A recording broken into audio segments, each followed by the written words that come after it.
Hello बच्चों, let's read the following question. 1 mole of oxygen at NTP is taken and compressed adiabatically. Oxygen का 1 मोल लिया गया NTP पे normal temperature pressure पे and उसको adiabatically compress किया till it's pressure is 5 atmosphere and उसका जो प्रेशर है वो 5 एटमॉस्फेयर किया दिया हमने फाइनल.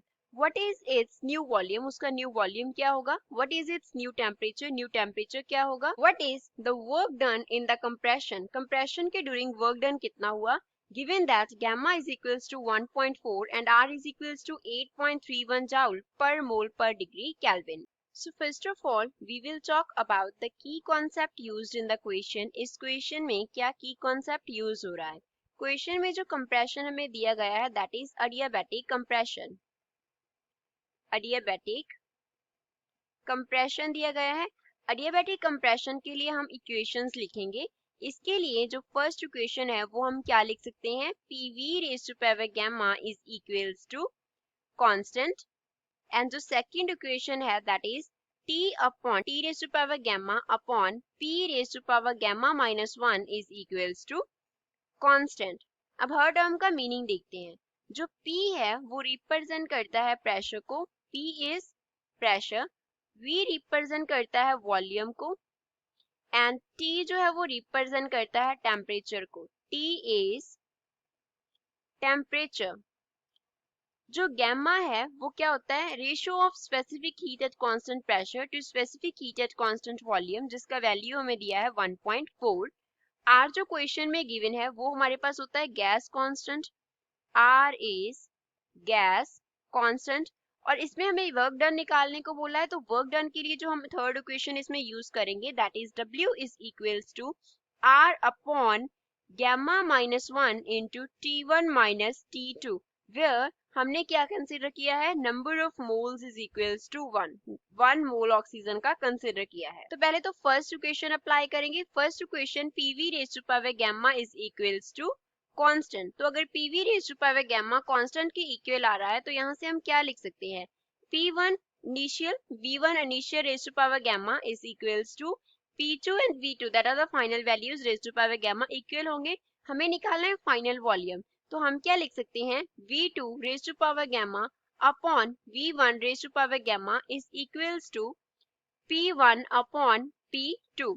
तो यहाँ से V2 अपॉन V1 का जो वैल्यू है वो बन जाएगा P1 upon P2 raise to power 1 upon gamma. अब जो हमें कंडीशंस दी गई है दैट आर NTP. NTP का मतलब होता है normal temperature and pressure.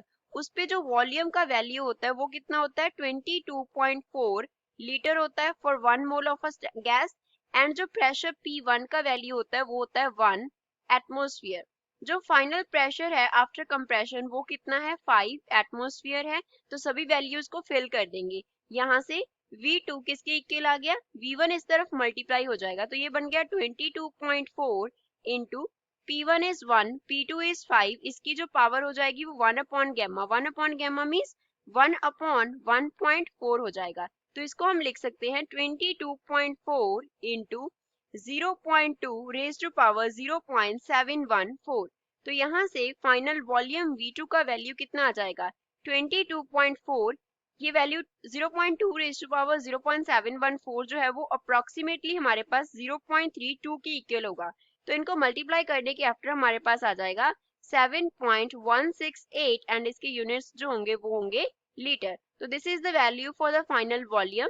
Second हमें निकालने को बोला है न्यू टेम्परेचर. तो न्यू टेम्परेचर के लिए जो हम इक्वेशन यूज करेंगे that will be T raise to power gamma upon P raise to power gamma minus 1 जो होगा that will be equals to a constant. तो यहाँ से हम क्या इक्वेशन लिख सकते हैं?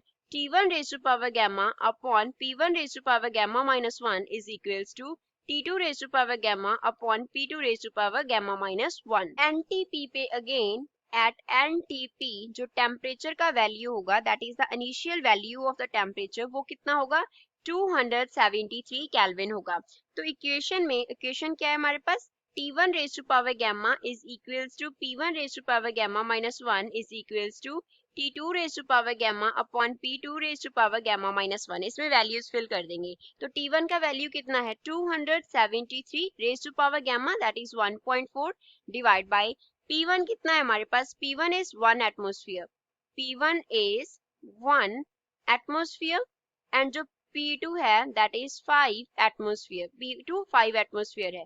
तो P1 की पावर कितनी होगी, 1.4 minus 1 is equals to, T2 का हम वैल्यू निकाल रहे हैं तो T2 का जो पावर है उसको गैमा रख लिया एक बार, डिवाइड बाय P2 जो है वो हमें कितना दिया है फाइनल 5, तो 5 का पावर 1.4 माइनस 1, तो यहाँ से हम T2 निकाल सकते हैं, T2 raise to power gamma will be equals to 273 raise to power 1.4 as it is आ गया, 5 अपॉन 1 का पावर हम एक साथ क्या लिख सकते हैं, 0.4 लिख सकते हैं। अब जो गैमा है वो राइट साइड जाके पावर से डिवाइड हो जाएगा, तो ये हमारे पास बन गया T2 इज इक्वल्स टू 273। अब 1.4 तो गैमा के साथ कैंसिल हो गया तो यहाँ पे कुछ नहीं रहा, साथ में क्या आ गया 5 रेज टू पावर कितना है 0.4 है, 0.4 बाय गैमा दैट इज 1.4। तो इसको सॉल्व करने पे टेम्परेचर का जो वैल्यू है वो हमारे पास आ जाएगा 432 केल्विन, और we can write 159 degree Celsius. अब यहाँ पे सेल्सियस में कैसे कन्वर्ट किया है, 432 केल्विन इज इक्वल्स टू 432, उससे हमने 273 माइनस कर दिया तो क्या हो गया, डिग्री सेल्सियस में कन्वर्ट हो गया। तो जो फाइनल टेम्परेचर है, द न्यू टेम्परेचर और final temperature we can say is 159 degree Celsius. अब वर्क डन निकालते हैं। थर्ड हमें क्या निकालना है, work done W, work done W। W के लिए क्या इक्वेशन लिखा था, W is equals to R upon gamma minus 1 into T1 minus T2 होता है। तो यहाँ से W का जो वैल्यू है वो कितना आ गया, R का वैल्यू हमें दिया है 8.3131 divide by gamma is 1.4 minus 1 हो गया, इंटू T1 का जो वैल्यू है वो है 273 माइनस T2 का जो वैल्यू है वो कितना है 432। तो यहाँ पे सॉल्व करने से हमारे पास जो W का वैल्यू है वो कितना आ जाएगा 8.31 डिवाइड बाय यहाँ पे क्या आ गया 0.4, साथ में माइनस ऑफ 159, तो यहाँ से W का वैल्यू आएगा नेगेटिव ऑफ 3303.225 के इक्वल। तो इसको हम अप्रोक्सीमेटली क्या लिख सकते हैं, the W is equals to minus of 3300 and units क्या है, जाउल है, ये हमने अप्रोक्सीमेट वैल्यू लिखा है। So this is the final answer for the given question. I hope you understood well, thanks.